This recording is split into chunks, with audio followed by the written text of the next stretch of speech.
오늘 말씀 봉독하겠습니다. 마가복음 1장 1절에서 8절이에요. 세례자 요한이 예수님의 길을 준비함. 하나님의 아들이신 예수 그리스도의 복음은 이렇게 시작되었습니다.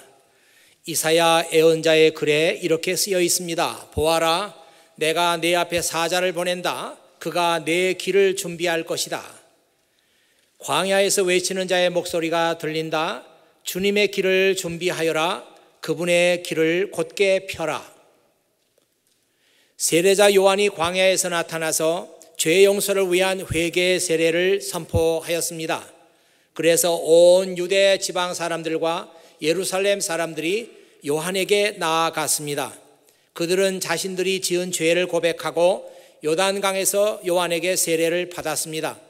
요한은 낙타 털로 만든 옷을 입고 허리에는 가죽띠를 띠고 메뚜기와 들꿀을 먹었습니다. 요한은 사람들에게 이렇게 선포하였습니다. 나보다 더 강하신 분이 내 뒤에 오신다. 나는 그분 앞에 꿇어앉아 그분의 신발끈을 풀기에도 부족하다. 나는 너희에게 물로 세례를 주지만 그분은 너희에게 성령으로 세례를 베푸실 것이다. 거기까지 말씀 읽었습니다. 언젠가 제가 한번 얘기를 드린 것 같습니다만은 미국 그 UMC 교회에서 그 유나이티드 메소디스트 처치죠. 미국 감리교회에서 청년들이 왜 교회를 나오지 않는가? 그런 그 설문지를 돌려서 조사를 했는데 가장 많이 나온 답이 나는 교회에 하나님이 계시지 않는다고 생각한다. 그런 대답이 제일 많았대요. 이 교회에 하나님께서 계시지 않기 때문에 내가 왜 교회에 나갈 이유가 없습니다. 그래서 교회에 나가지 않는다는 것입니다. 미국 청년들의 대답이 그런데 오늘 제가 이 말씀을 드리는 것은 오늘 예배를 통해서 또 찬양을 통해서 또 예배 전체를 통해서 여러분에게 하나님이 느껴지고 하나님을 경험할 수 있고 여기에서 내가 하나님의 말씀을 들었고 하나님께 대해서 배웠다. 이런 예배가 되기를 바라는 마음으로 여러분에게 말씀을 드렸습니다. 하나님의 아들이신 예수 그리스도의 복음은 이렇게 시작되었습니다. 우리말에 어두절미란 말이 있어요. 어두절미. 그 생선의 머리도 자르고 꼬리도 자르고 가운데 토막이죠.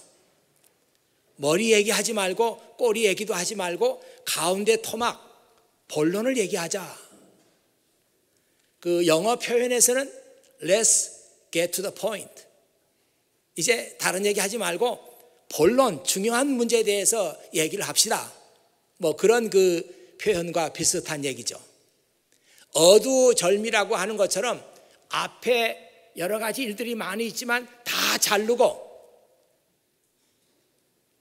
하나님의 아들이신 예수 그리스도의 복음은 이렇게 시작되었습니다 하면서 예수 그리스도의 복음이 지금 1장 1절부터 선포되고 있습니다. 마가복음은 그런 책입니다. 예수님의 탄생에 관한 얘기가 없어요. 그럴 리가 있나? 뒤에 찾아보면 어디 나오겠지? 아닙니다. 아무리 찾아봐도 이 마가복음에는 예수님의 탄생에 관한 이야기가 없어요. 곧바로 세례 요한의 이야기가 나오고 곧 이어서 예수님이 등장하고 예수님의 사역이 처음부터 시작이 됩니다. 그런 점에서 이 마가복음은 다른 복음서하고 많이 다르다. 이런 것을 우리가 마가복음 읽으면서 제일 먼저 느끼게 됩니다. 바로 이런 점에 있어서 저는 이 마가복음 강해를 시작하면서 제 마음속에 뭔가 기대하는 게 있고 마음에 흥분된 게 있어요. 이제 여러분 화면 한번 같이 봐 주시기를 바랍니다. 화면 잘 보이시나요? 컬러가 잘 보여야 될 텐데, 컬러가 보이는 제가 보겠습니다. 잘 보이고 있네요. 이 마가복음이 어떤 복음서냐 하는 것을 이 신학자들은 이렇게 설명하면서 마가복음의 중요한 가치에 대해서 말합니다. 이 도표는 Two Source Hypothesis라고 해서 두 source 가설이죠. 여러분, 이 성경에는요 오리지널 원본이 없다는 걸 알고 계시죠? 지금 우리 손에 들어오기까지 성경이 어딘가 오리지널이 있을 텐데 그 오리지널은 세월이 많이 가서 그런지 하나도 발견을 못했습니다. 어떻게 성경이 기록됐는지도 그래서 우리는 정확하게 알 수가 없고, 우리가 가진 성경은 모두가 다 어떤 사람이 베껴서 우리 손에까지 이렇게 들어오게 된 것입니다. 그래서 이 도표는 Two Source Hypothesis라고 그래서 마태, 마가, 누가복음이 어떻게 형성이 됐는가 하는 것을 우리에게 간단하게 보여주는 것입니다. 신학자들이 그냥 성경을 읽지 않고 마태복음, 마가복음, 누가복음을 잘 읽어봤어요. 요한복음은 이제 좀 떼놓고 잘 읽어보니까 공통점이 많이 발견됐습니다. 신학자들은 그런 것들을 굉장히 즐겨하고 연구의 대상으로 삼고 있으니까요. 그래서 이 세 복음서를 읽어보면서 공통점이 뭔가 찾아보니까 마태복음에도 그렇고 누가복음에도 그렇고 마가복음에 있는 내용들이 들어가 있는 거예요. 그러니까 다시 말하면 마태도 자기의 복음서를 쓸 때 마가복음을 그대로 가져온 거예요. 그리고 누가도 그의 복음서를 쓸 때 마가복음의 내용을 그대로 가져온 거예요. 그런데 여러분 도표 보면 알지만 마태복음에는 마가복음에 있는 내용이 거의 60% 정도 들어와 있고, 이 마태복음 전체 내용의 60% 정도가 마가복음이란 얘기예요. 누가복음에는 전체 누가복음의 양에 비해서 볼 때 약 한 30% 정도가 마가복음에서 가져온 것입니다. 그러니까 이 마가복음이 마태복음이나 누가복음을 기록하는 데 있어서 중요한 소스가 됐다 하는 것을 알 수가 있죠. 이거 다 지금 신학교에서 가르치는 건데 여러분에게 지금 소개를 해드리고 있습니다. 그 다음에 옆에 보면 Q라고 하는 게 있는데요. 이 Q는 독일어 쿠엘레라고 하는 그 말에서 첫자를 딴 거예요. 이 쿠엘레라고 하는 말이 역시 source라고 하는 그런 그 말인데요. 이 세 복음서를 비교해 보니까 마가복음에는 없는 내용인데 마태나 누가복음에는 들어있는 내용들이 있더라. 그래서 이 마태나 누가는 자기 복음서를 쓸 때 어떤 그 또 베낀 게 또 있었어요. Q라고 하는 다큐멘터가 있어가지고 그 Q 다큐멘터를 자기 복음서에 들여왔습니다. 그래서 마태복음에는 Q에 있는 내용들이 이게 한 25% 되나요? 뭐 대충. 누가복음에는 Q에 들어있는 내용들이 꽤 많아요. 그래서 신학자들은 생각하기를 이 Q라고 하는 가상의 다큐멘터 속에는 예수님의 말씀이 주로 예수님의 말씀을 모아놓은 어떤 Q 다큐멘터가 있었을 것이다. 그렇게 생각을 합니다. 다음 그림 하나 더 있는데요. 이것은 Q를 빼고 이 마가복음이 두 복음서를 기록하는데 중요한 소스가 됐다 이렇게 보는 것인데요. 마태복음에는 마가복음이 절반 이상, 누가복음에는 약 3분의 1은 훨씬 넘겠네요. 그리고 이제 마태복음 가만히 보면 오른쪽에 초록색이 있어요. 이 초록색은 뭐냐? 이건 마태복음에만 있는 독특한 소스입니다. 누가복음도 누가복음에만 있는 자기 나름대로의 소스가 있어요. 그래서 마가복음에서 좀 가져오고 자기의 소스를 가지고 누가복음을 썼고, 마태도 그런 식으로 자기 복음서를 썼다는 것입니다. 예.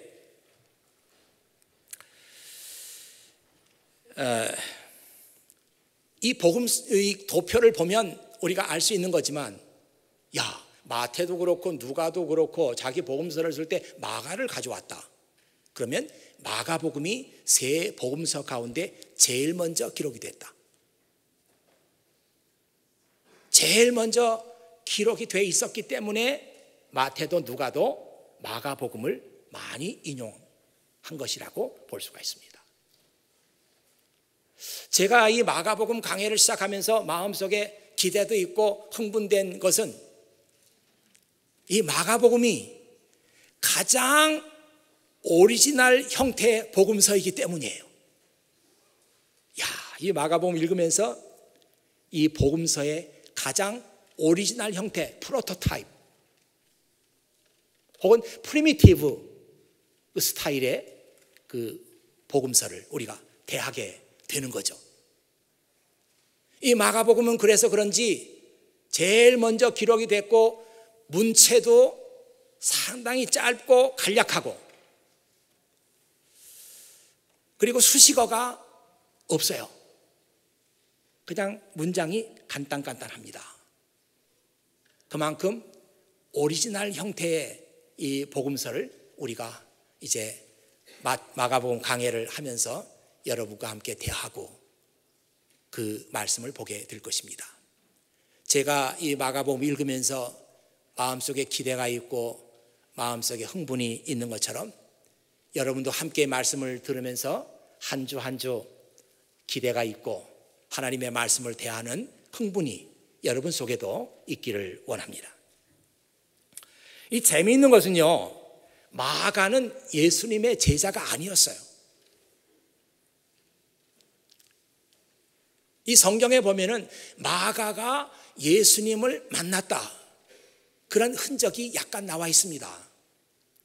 나와 있지만 뚜렷하게 나와 있지는 않고 마가가 예수님의 제자로 활동한 기록은 전혀 나와 있지 않아요.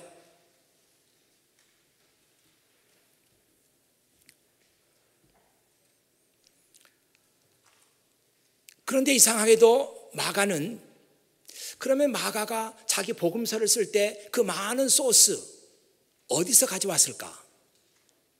그런 생각을 하게 되죠. 신기하게도 마가는 이 초대 교회에서 가장 탁월한 세 사람의 지도자를 들라고 하면은 바나바를 들 수가 있겠고, 베드로를 들 수가 있겠고, 바울을 들 수가 있어요. 가장 그 중요한 영향을 미친 세 사람입니다.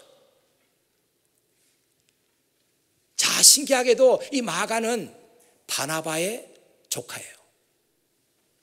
그래서 이 바나바가 마가를 무척 사랑했고, 이 바나바가 선교 여행을 하면서 언제나 마가를 데리고 다녔어요.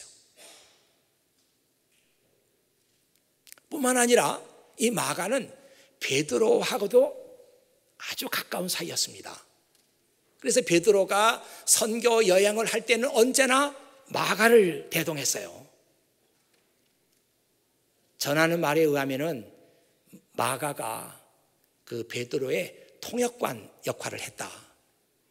아마 베드로가 그 외국어를 하는데 약간 서툴렀는지 그건 모르겠습니다. 다른 그 트래디션으로 이렇게 내려오는 얘기에 보면은 마가가 늘 베드로를 동행하면서 통역관 역할을 했다. 베드로는 예수님의 가장 가까운 제자였어요. 예수님에 대해서 제일 많이 안다 그러면 아마 베드로가 제일 많이 알 거예요.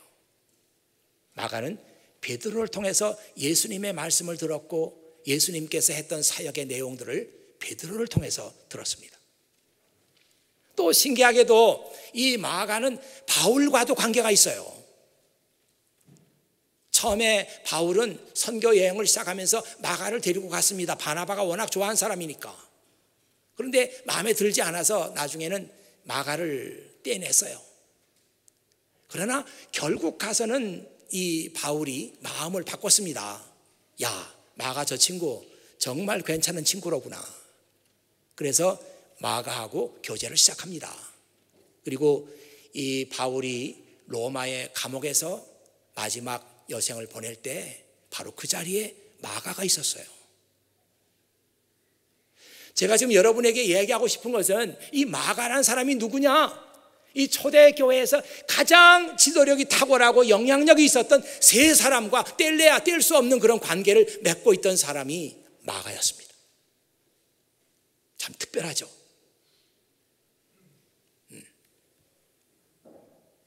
우리는 오늘 마가에게 많은 빚을 지고 있습니다.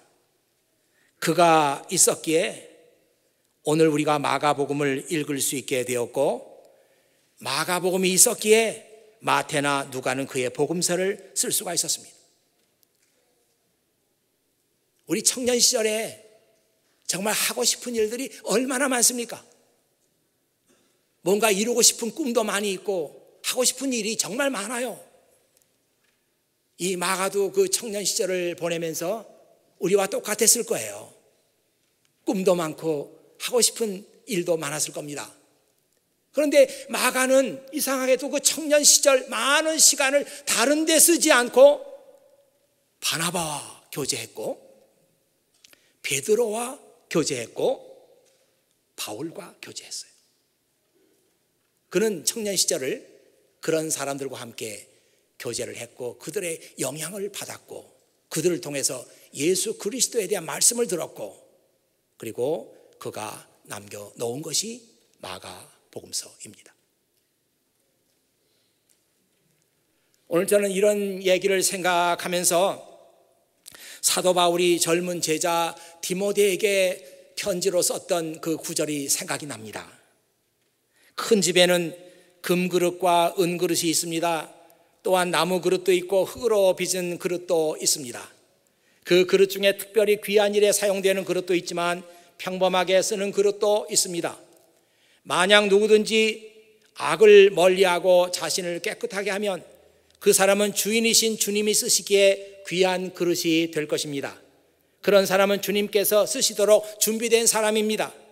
젊은 사람이 빠지기 쉬운 죄를 멀리 하십시오. 그대는 깨끗한 마음을 가지고 주님을 믿는 사람들과 함께 바르게 살려고 노력하고 믿음과 사랑과 평안을 추구하시기 바랍니다. 이야, 참 이 말씀처럼 감동적이고 이 말씀처럼 우리 마음을 움직이는 말씀이 또 있을까요? 특별히 그 뒤에 나오는 말씀, 이 말씀이 우리의 가슴을 울립니다. 한번 그 다음 화면 보세요. 그 New Living Translation으로 보면은 If you keep yourself pure and clean, 그대 자신을 순결하게 간직한다면 You will be ready for the Master to use you for every good work. 그렇다면 그대는 주인이신 주님께서 당신을 모든 좋은 일에 사용하실 수 있도록 준비가 될 것입니다. Run from anything that stimulates youthful lust. 이 젊은 시절의 정욕, lust, 젊은 그 청년의 정욕, 당신을 자극하는 stimulate, 당신을 유혹하고 당신을 자극하는 젊은 시절의 그 lust로부터 멀리 하십시오. Instead, pursue righteous living, 의로운 삶을 추구하고 faithfulness, 진실을 추구하고 사랑과 평화를 추구하십시오. Enjoy the companionship of those who call on the Lord with pure hearts. 정말 주님을 순결한 마음을 가지고 부르는 그런 사람들과 나누는 companionship, 우정이죠. 그 우정을 즐기십시오.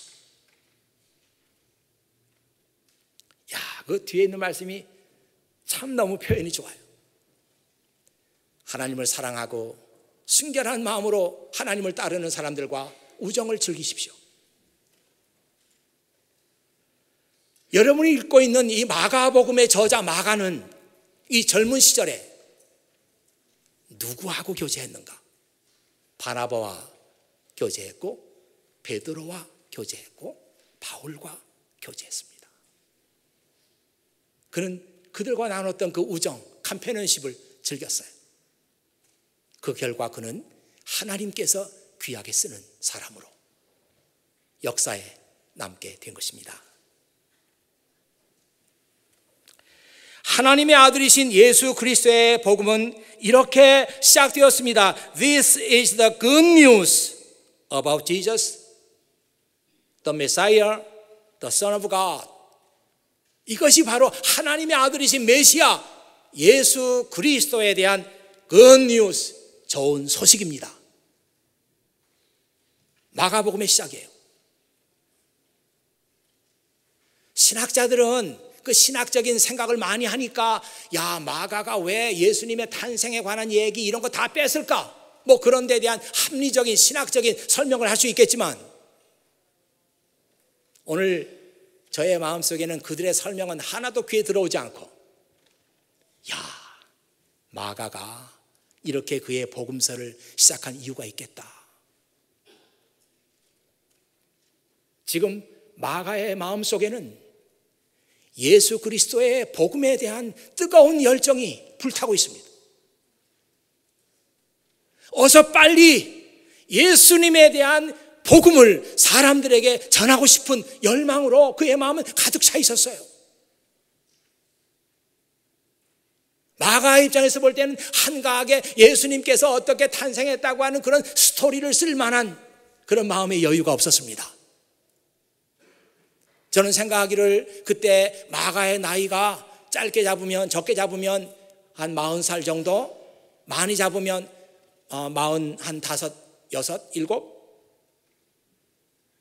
예, 정말 이 젊은 이 마가의 마음속에는 예수님의 복음에 대한 뜨거운 열정이 있었어요.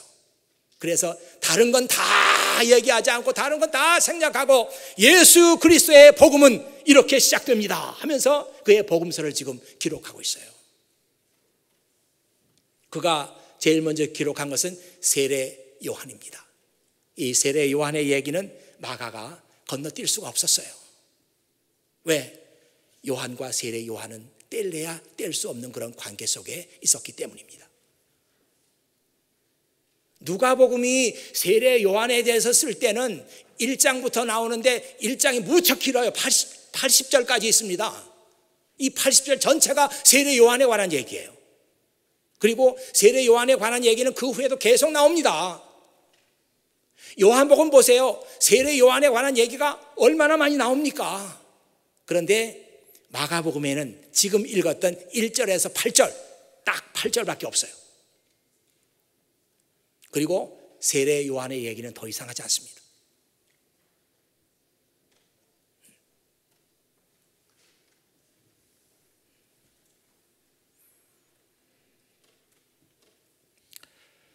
세례 요한은 마가의 복음서에 의하면 광야에서 외치는 소리였어요. 광야, 윌더네스. 광야는 아무것도 살지 않는 황폐한 땅입니다. 그 광야에는 풀과 나무가 있어도 특별한 그 광야, 윌더네스에서 생존할 수 있는 형태의 나무, 형태의 풀만 자라고 있어요. 전부 그 끝에는 날카로운 가시가 있습니다. 윌더네스에서 살 수 있는 특별한 그런 식물, 나무만 생존하지 그 밖의 것은 아무것도 생존하지 못해요.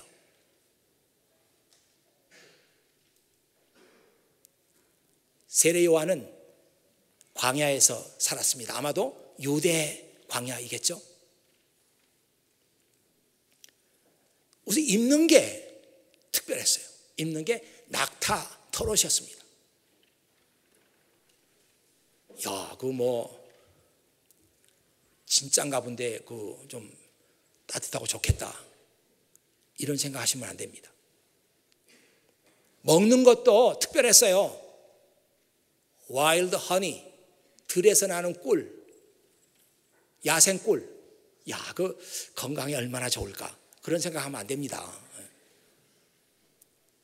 지금 마가가 요한에 대해서 그는 광야에서 외치는 소리였다. Shouting voice in the wilderness. 이렇게 말할 때 마가가 지금 얘기하고 싶은 것은 마가는 모든 게, 요한은 모든 게 특별했어요. 사람이 살아가면서 어디 살지? 집에 대한 욕심이 있습니다. 사람이 살아가면서 무엇을 입지? 옷에 대한 욕심이 있어요. 사람이 살아가면서 무엇을 먹지? 음식에 관한 욕심이 있어요. 좋은 집에 살고 좋은 옷을 입고 좋은 음식을 먹고, 이것이 모든 사람들의 그 본능 속에 들어 있습니다. 사람들은 이 세 가지를 얻기 위해서 사는 것 같아요. 삶의 목적이 다 거기 있는 것 같아요. 그런데 어느 날 갑자기 등장한 이 세례 요한은 사람들의 생각을 완전히 엎어버린 거죠. 나는 좋은 집에 사는 것도 필요 없다. 내가 사는 곳은 윌더네스, 광야다. 나는 좋은 옷도 필요 없다. 나는 이 낙타, 털옷 하나면 된다. 나는 좋은 음식도 필요 없다. 나는 들에서 나는 꿀이면 족하다. 사람들이 어느 날 갑자기 유대 사회에 나타난 그런 모습으로 나타난 세례 요한을 보면서 마음에 신선한 충격을 받았어요. 언젠가 어떤 사람이 저한테 그런 얘기를 했습니다. 그분이 저한테 선교사에게서 온 편지 하나를 보여줬어요. 목사님, 저는 이 선교사님에게 온 편지를 읽고 있으면 제 자신이 너무 부끄러워지고 제가 무슨 밥이나 먹고 있는 밥벌레처럼 느껴집니다. 아, 이런 분은 진짜 그 험한 데 가서 이렇게 사시는데 제 자신이 부끄럽다고, 밥벌레처럼 느껴진다고 그런 말을 하는 걸 들었어요. 저는 이 갑자기 유대 사회에 나타난 이 세례 요한의 그런 모습, 자기들이 추구하고 있는 것을 전면적으로 다 거부해버리고 그런 모습으로 나타난 세례 요한을 보면서 많은 유대 사람들이 마음에 부끄럽지 않았을까? 야, 저렇게 사는 사람도 있구나. 그런데 저 사람이 도대체 무슨 말을 하는 거야? 하면서 그의 말에 귀를 기울이지 않았을까? 그렇게 생각합니다. 물론 그런 의미가 있을 거예요. 야, 우리하고 다르다. 삶의 방식이 달라. 추구하는 목적이 달라. 그러면 그 사람이 입에서 도대체 무슨 말을 하는지 한번 들어보고 싶은 그런 마음이 들 거예요. 근데 그보다 더 중요한 것은 지금 하나님께서 온 인류를 구원하시고자 하는 하나님의 구원의 계획을 시작하고 계신다는 겁니다. 그 하나님의 구원의 계획을 요한부터 시작하는 거예요. 요한, 너는 내 아들 예수 그리스도가 사람들에게 천국의 복음을 전파하기 전에 사람들의 마음을 열어놓는 일을 해라. 요한의 얘기를 듣고 사람들의 마음이 열려야 된다는 거예요. 야, 내가 지금까지 잘못 살았구나. 아, 내가 지금까지 잘못된 것을 추구했구나. 저렇게 사는 삶도 있구나 하는 것을 보면서 사람들의 마음을 부끄럽게 만들고 마음을 열게 만들어라.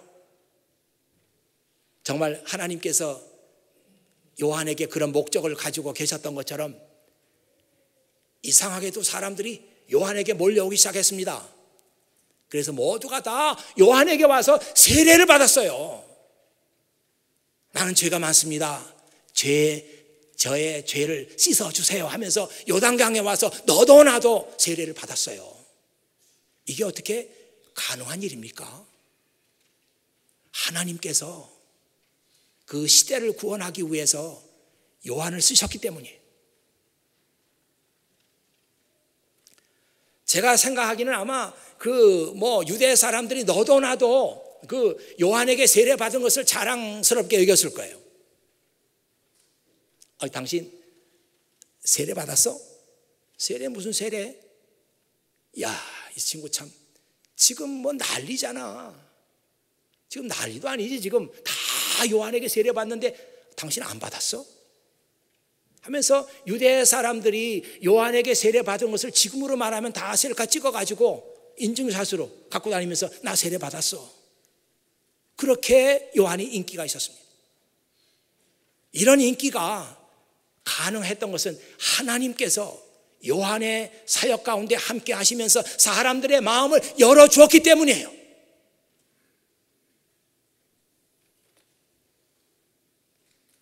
저는 우리 시대에도 하나님께서 이렇게 찾으시고 하나님께서 쓰시려고 하는 사람들이 있다, 그렇게 믿어요.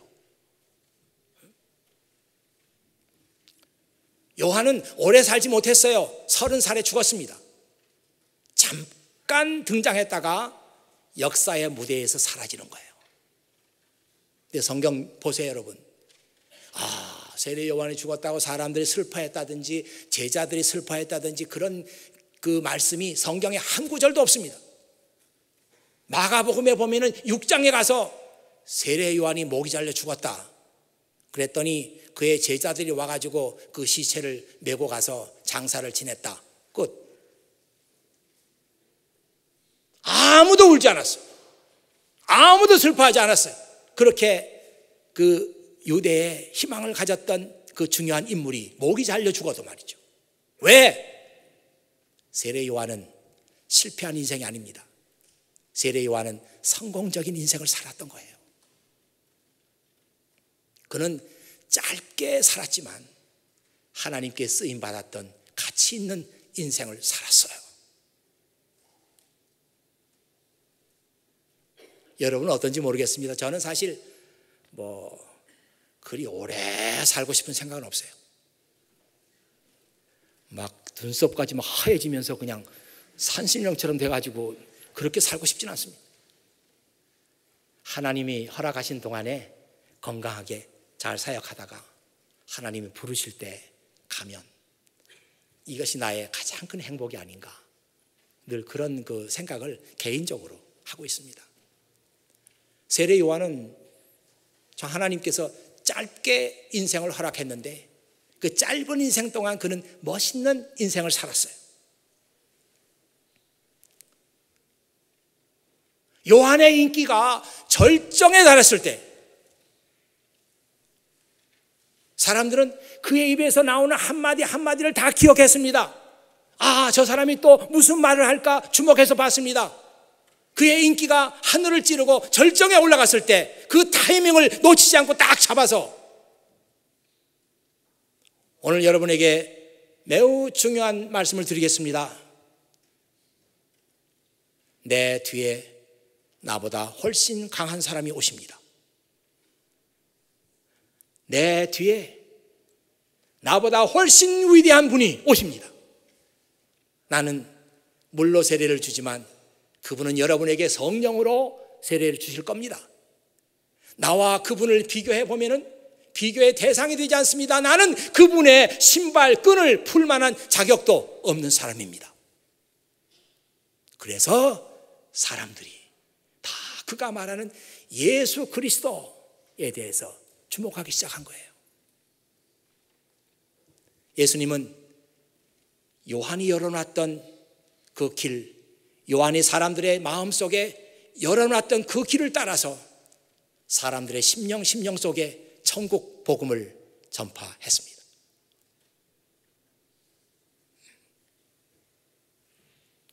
그는 짧게 살았지만 그가 유대 사람들에게 준 그 삶의 임팩트는 아주 강렬했어요.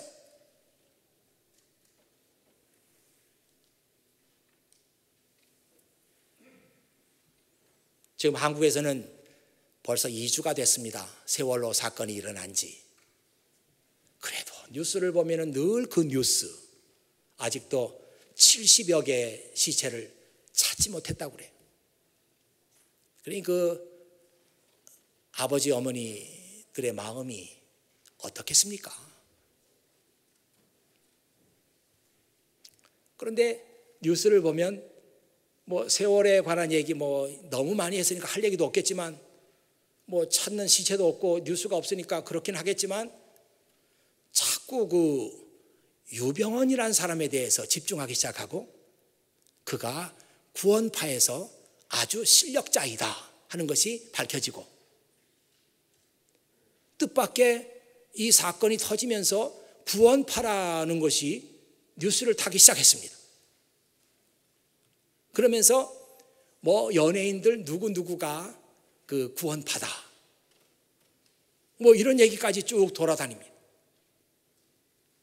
여러분 일간신문에 다 봤겠지만 그중에 전양자라고 하는 탤런트가 있는데요. 아마 우리 청년들은 전양자가 누군지 잘 모를 거예요. 그러나 우리 좀 나이가 든 사람들은 전양자를 잘 압니다. 꽤 인기 있는 탤런트였어요. 아주 뭐 살도 적당히 찌고 후둑하게 생겨가지고 그럴듯하게 연기도 잘했어요. 근데 구원파다. 저는 그 기사를 보면서 그 전양자 씨가 한 10여 년 전에 신문과 인터뷰를 한 기사를 지금 봤는데 깜짝 놀랐어요. 야, 어떻게 자기가 믿는 그 종교, 자기가 믿는 그 종교에 대한 믿음, 이것을 이렇게 말할 수 있을까? 한번 여러분 들어보시겠어요?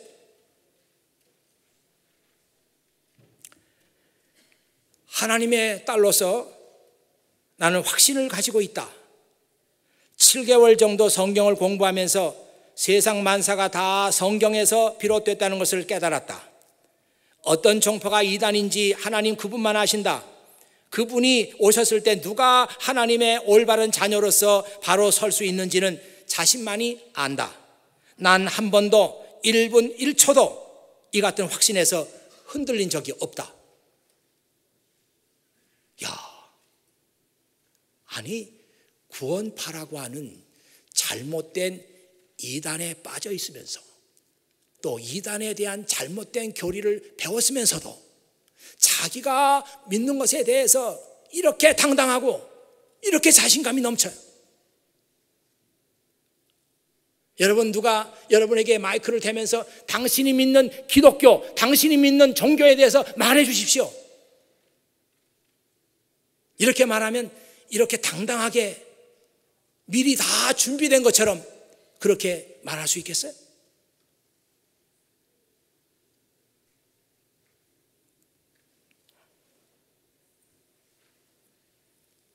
오늘 우리는 이런 말씀 듣고 이런 말씀 읽으면서 지금 우리의 믿음 생활을 새롭게 돌아봐야 합니다.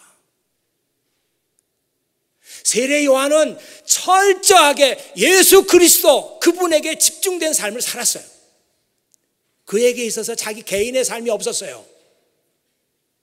철저하게 나보다 더 강한 분에 대해서, 내 뒤에 오시는 분에 대해서, 성령으로 세례를 주실 분에 대해서 그런 얘기하는 것이 그의 삶의 미션이었습니다.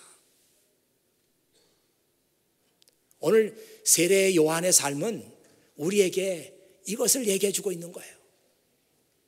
너의 지금 삶은 어디를 향하고 있느냐? 너의 삶은 누구를 향하고 있느냐? 너 자신을 향하고 있느냐? 아니면 예수 그리스도 그분을 향하고 있느냐? 자신에 대한 욕심이나 자신의 욕망은 하나도 남아있지 않고 모두를 예수 그리스도를 위해서 쏟아붓는 세례 요한의 삶, 이것이 너의 삶의 한 스타일이 돼야 되지 않겠느냐? 예, 사실 우리는 너무나 부끄럽죠. 우리의 생각이 주님을 향한 적은 별로 없습니다. 다 자기 자신을 향하고. 우리의 생각이 주님의 생각으로 차 있는 적은 별로 없습니다. 다른 생각으로 우리 머리는 가득 차 있고, 이것이 잘못된 삶이 아니겠느냐? 세례 요한은 우리에게 그것을 지금 지적해 주고 있어요. 나는 광야에 외치는 소리로 살았다. 나에게는 집도 큰 의미가 없었고, 나에게는 입는 옷도 큰 의미가 없었고, 나에게는 먹는 것도 큰 의미가 없었다. 오직 나에게 의미가 있다면 내 뒤에 오시는 분, 이분을 위해서 내가 사람들의 마음속에 길을 내는 것이다. 그분이 말씀하실 때 사람들이 다 그 말씀을 환영하고 들을 수 있도록 준비해 주는 것이 나의 미션이다. 여러분, 이 세례 요한이 보여준 이 삶이 오늘 여러분의 삶 속에서 나타나야 되는 건 아닙니까? 아니, 이단에 빠져가지고 잘못된 교리를 믿으면서도 그렇게 확신 있게 자기가 믿는 바를 얘기하는데, 여러분들이 건전한 신앙 위에, 건전한 신학의 바탕 위에 여러분의 믿음 생활이 세워져 있음에도 불구하고 왜 우리는 그렇게 살지 못하는 겁니까? 네, 오늘 마가복음 처음 시작하면서부터 세례 요한은 너는 지금 어떻게 살고 있느냐? 우리에게 중대한 질문을 던졌어요. 오늘 이 예배가 여러분이 하나님의 말씀을 들을 수 있는 기회가 되기를 바라고, 이 예배 가운데서 하나님을 만날 수 있는 기회가 되기를 원하고, 이 예배를 통해서 하나님을 배울 수 있고 알 수 있는 그런 기회가 돼서 정말 이 교회가 살아있는 교회다, 이 교회가 하나님 말씀을 제대로 가르치는 교회다, 이 교회 가면은 내가 세상에서 가졌던 모든 생각 다 의미가 없어지고 오직 하나님에 대한 생각으로 내 가슴이 열리고 내 머리에 가득 찬다, 이런 교회가 되기를 원합니다. 기도하겠습니다. 아버지 하나님, 감사합니다. 참 성경 말씀 읽을 때마다 저희들에게 많은 충격이 있고 또 저희들의 삶에 많은 도전이 생깁니다. 우리는 의식주, 이 문제 해결하기 위해서 내 인생을 거기다 다 바치는데, 어떤 사람은 그런 것 아랑곳하지 않고 정말 하나님께서 인도하시는 삶을 따라 살았던 그런 사람들이 있습니다. 아버지 하나님, 정말 이 시대에 하나님의 나라를 위해서 필요한 사람들은 어떤 사람들이겠습니까? 정말 제2, 제3, 제4, 제5 세례 요한같이 주님을 위한 마음으로 가득 찬 사람, 마가복음을 기록한 마가처럼 그리스도의 복음의 열정이 그의 가슴을 태우는 사람, 이런 사람들이 이 시대에 나와야 되는 것 아닙니까? 바로 이 교회가 그런 교회가 되게 하시고, 이 교회가 그런 메시지를 선포하게 하시고, 이 교회가 그런 사람들을 배출해내는 교회가 되게 해주시옵소서. 예수 그리스도의 이름으로 기도하옵나이다. 아멘.